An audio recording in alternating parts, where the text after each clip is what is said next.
Hey! Sorry if I pronounce any of the names wrong in Japanese. My report is on Yakitate Japan, created by, I'm not even going to try that, name. Okay, for those who like to know genres, it's adventure, comedy, shonen, and slice of life. You got some characters here. I'll have more about that later.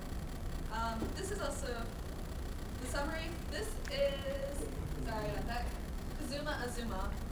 And he's basically on a quest to make the national bread of Japan, which he calls Japan, because pan is the French word for bread. So it's kind of a pun there. Yeah.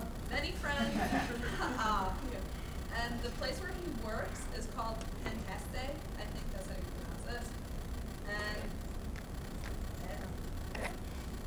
And there's tons of competitions.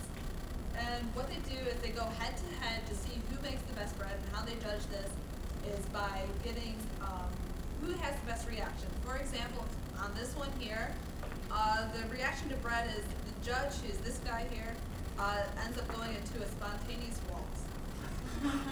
Spontaneous what?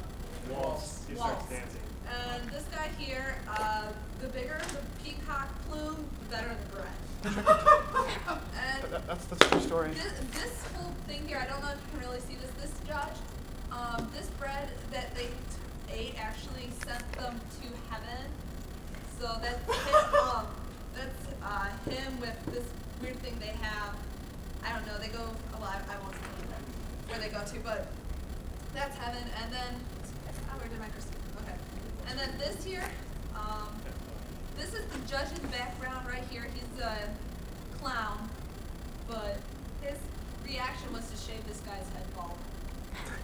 So, yeah, that's the reaction. This is making sense so far. This was the guy who, this is the guy with being bald before he was bald. This is Kawashi. I basically wrote down everything. He's the co-worker, rival, and friend to Azuma, sometimes all at the same time. There's a lot of comedy that revolves around him, and yeah, this is my personal thing about him having over-the-top reactions about him tasting bread. He can get a little bit over the top about it, and he loves to say what, which gets him into a lot of trouble later on in the series. That was on purpose. That wasn't like intended. Like, I'm sorry. Okay, this is Sarabawa. Sorry, I pronounced that wrong. He's also based at Penteste, or whatever that name is, and he goes up to head with Azuma a lot. And his bread is the Mukpan bread, which is beef's bread. He also studies lots of karate. Yeah, he can get pretty scary with his sword. He also tends to want to commit suicide a lot. I forget what the Japanese word is, but where you gut your own stomach out. He tends to try to do that a lot. That's a funny story.